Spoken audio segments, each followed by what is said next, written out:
आज चर्चा करेंगे सलमान खुर्शीद साहब के साथ। उन्होंने एक किताब लिखी है, अयोध्या सनराइज ओवर अयोध्या। ये किताब देखिए, ये काफी अच्छी किताब है, काफी रिसर्च करके उसके बाद सलमान खुर्शीद ने लिखी है। यह किताब बाबरी मस्जिद, राम जन्मभूमि विवाद, उस पर हुई मुकदमेबाजी और अंत में सुप्रीम कोर्ट का जो फैसला है उस पर विस्तार से ये किताब चर्चा करती है। साथ ही सलमान खुर्शीद ने इस किताब में सभी धर्मों के बारे में लिखा है, हिंदू धर्म के बारे में भी काफी विस्तार से लिखा है। 1500 पेज का वो फैसला था। उन्होंने लिखा है कि उन्होंने 2 बार पढ़ा, समझने की कोशिश की और इस किताब में उन्होंने इसको एक्सप्लेन करने की भी कोशिश की है। हमारे साथ खुद सलमान खुर्शीद साहब हैं। सर, आपका बहुत बहुत शुक्रिया, आपने वक्त निकाला एनडीटीवी इंडिया से बातचीत करने के लिए। मैंने पूरी किताब पढ़ी है, लेकिन ये एक अनफॉर्चुनेट है कि एक पेज पर आपने कुछ लिखा है, उसको लेकर के विवाद हो गया है, जिसका शीर्षक है द सैफरन स्काई। इसमें सलमान खुर्शीद साहब लिखते हैं कि सनातन और प्राचीन हिंदू धर्म, जो कि पुराने साधु संतों के जमाने से चला आ रहा है, उसे मौजूदा हिंदुत्व किनारे कर रहा है और उसके तमाम राजनीतिक स्वरूप आईसिस और बोको हरम जैसे इस्लामी संगठनों जैसे हैं। सर, मेरा आपसे पहला सवाल है, जब आप ये लाइन लिख रहे थे तो आपकी थॉट प्रोसेस क्या थी? मेरी थॉट प्रोसेस थी कि धर्मों का दुरुपयोग होता है, हर धर्म का दुरुपयोग होता है, और जो लोग दुरुपयोग करके अपना वर्चस्व बनाते हैं और राज करने का प्रयास करते हैं, जो राजनीतिक अपने चूल्हे जलाते हैं, मैं उसका विरोध करता हूँ। पूरी इंसानियत उसका विरोध करती है। कहीं कहीं कहने की हिम्मत नहीं होती। अपने अपने जो राजनीतिक परिस्थितियां होती हैं उसमें कभी कहने की हिम्मत नहीं होती है। मुझ में है, मैंने कर दिया, मैंने कहा है, और जो मैंने कहा है वो खुद सामने खुलकर साबित हो रहा है। आपको कहीं ऐसा लगता है कि आपने जो कंपैरिजन किया वो थोड़ा हार्श था, या फिर आप उसको भी जस्टिफाई करते हैं कि आईसिस और बोको हरम से कंपैरिजन करना सही है? अगर थोड़ा हार्श था तो जो कहता है कि ये थोड़ा हार्श है वो बता दे किसके साथ कंपैरिजन करें, कोई प्रॉब्लम थोड़ी है। यही तो है ना, अगर आपको हार्श लगता है तो बता दें किसके साथ कंपैरिजन करें। मुझसे लोग उदाहरण पूछते हैं और कहते हैं कि उदाहरण दीजिए। उदाहरण इस बात के देने की आवश्यकता नहीं है कि एक जहर से मारता है और एक चाकू से मारता है। उदाहरण इस बात की नहीं है कि एक 10 मारता है, एक 100 मारता है। उदाहरण सिर्फ इस बात का देना है कि धर्म की आड़ में धर्म का दुरुपयोग करके ये सब होता है। और मैं नहीं समझता हूं कि इसमें और कोई विस्तृत रूप से और कोई बात कही जा सकती है, लेकिन तब भी मैं तो तैयार हूं, अगर मुझसे कोई बात करना चाहे, बताना चाहे इसको और अच्छा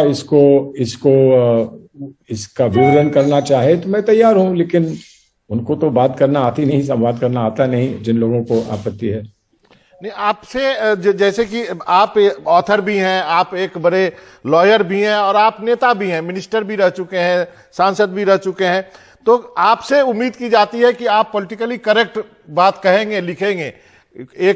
आप उतनी लिबर्टी नहीं ले सकते जितना एक ऑथर ले सकता है। क्यों मैं झूठ बोलूं? मैं चीजों को छुपाऊं? मैं हकीकत को छुपाऊं? मैं मानने को तैयार नहीं हूं कि कोई आदमी जालिम है। जालिम नहीं कहना चाहिए। जो आदमी कत्ल करता है उसे कातिल नहीं कहना चाहिए। सॉरी, मुझे नहीं, मेरी ये समझ नहीं है अपनी राजनीति के बारे में या अपने अस्तित्व के बारे में। मुझे ये समझ नहीं है कि आपका काम है कि आप चुप रहें, बात ना कहें, सच्चाई ना कहें।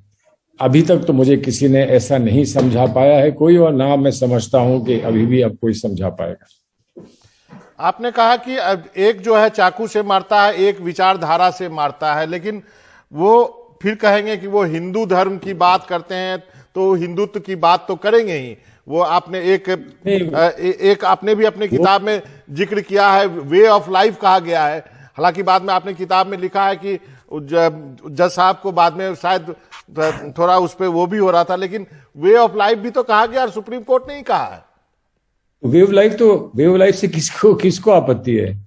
वे ऑफ लाइफ से किसको आपत्ति है? लेकिन वे ऑफ लाइफ का मतलब लोगों का घर जाके जला दो, वे ऑफ लाइफ ये है। मेरा घर कल जलाने का प्रयास हुआ, क्या वो वे ऑफ लाइफ है? क्या वो वे ऑफ लाइफ है? क्या वो एक्सेप्शन है?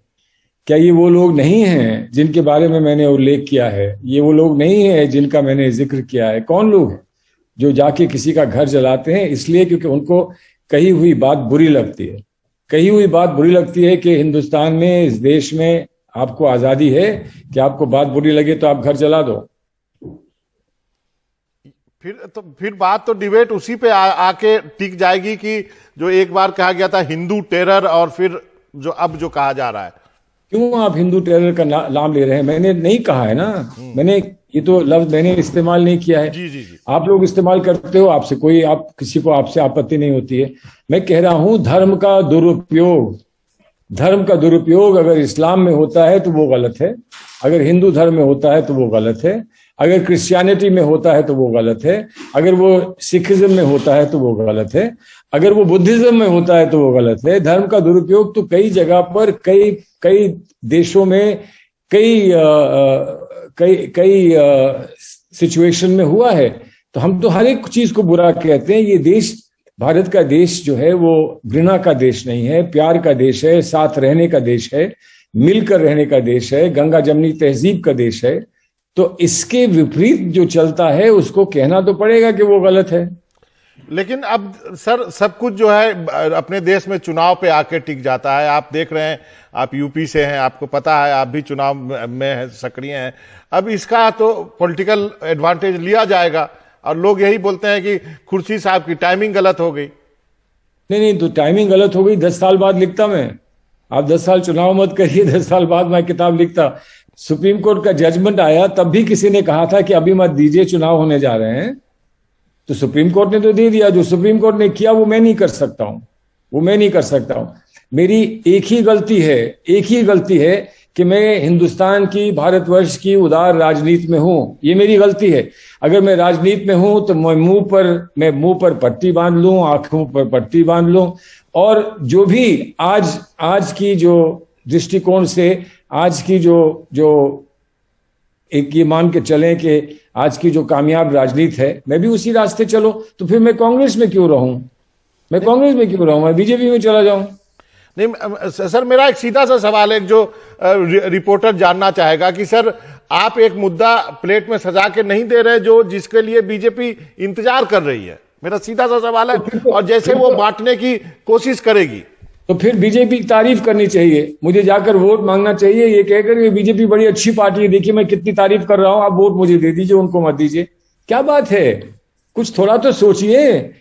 ये थोड़ा तो सोचिए कि डेमोक्रेसी में आदमी को हक होता है और आदमी का दायित्व होता है कि वो सच बोले, और वो सच बोले जो जिसका आधार होता है दूसरे के झूठ को नकार के, ये ऐसा सत्य बोले। अब आप कह रहे हैं सत्य बोलो तो नुकसान करोगे।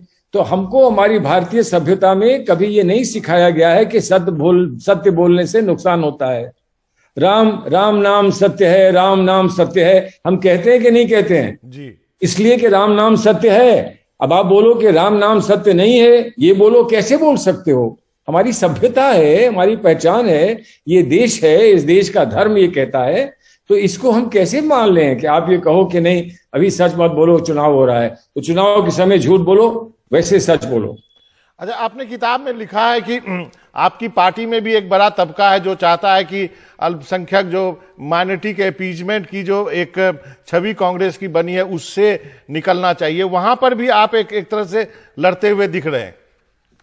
मैं कहूं कि वो जो कर रहे हैं वो अच्छा कर रहे हैं, तो फिर आप क्या चाहते हैं? आप चाहते हैं कि मैं एक पुतला बन जाऊं, कि अगर मेरी पार्टी में कोई गलत करे तो मैं कहूं कि जयराम जी की, अगर मेरी दूसरी पार्टी में कोई कहे कि गलत है तो मैं कहूं जयराम जी की, तो मैं कुछ बोलूं ही ना, मैं एक गुड्डा बन जाऊं और मैं ना कुछ देखूं, ना मैं कुछ कहूं, ना मैं कुछ समझूं, तो फिर मैं राजनीति में रहकर क्या करूंगा? मैं किताबें लिखता रहूंगा, मैं राजनीति में रहकर क्या करूंगा? आप ये कह रहे हैं कि जो राजनीति पे होता है उसको किताब लिखने का अधिकार नहीं है, आप ये कह रहे हैं ना, तब भी आप मुझे टीवी में बुला रहे हैं। मैं ये नहीं कह रहा हूं, आप लिख सकते हैं। आप कह रहे हैं अच्छी अच्छी किताबें लिखो, फूल के बारे में किताबें लिखो, खाने के बारे में किताबें लिखो, ये राजनीति के बारे में कैसे किताब लिख दी? आप ये कह रहे हैं तो मैं ये कह रहा हूं कि फिर मैं आपके वो फंक्शन, जो आपके वो प्रोग्राम्स होते हैं, जो खाने पीने के प्रोग्राम्स होते हैं, फैशन के प्रोग्राम्स होते हैं, स्पोर्ट्स के प्रोग्राम होते हैं, मैं उसमें आया करूं। आप क्यों मुझे अपने प्रोग्राम बुलाते हैं? जब मुझे कुछ कहना नहीं है तो मैं आपके प्रोग्राम में क्या करूंगा? नहीं सर, मैं उन जर्नलिस्टों में हूं जो कि ये पूरी किताब पढ़ी है। ये बहुत अच्छी किताब है। यदि किसी को अयोध्या वर्डिक्ट समझना हो तो आप इस किताब को पढ़ सकते हैं। खुर्शीद साहब, आपने वक्त निकाला एनडीटीवी इंडिया से बातचीत करने के लिए,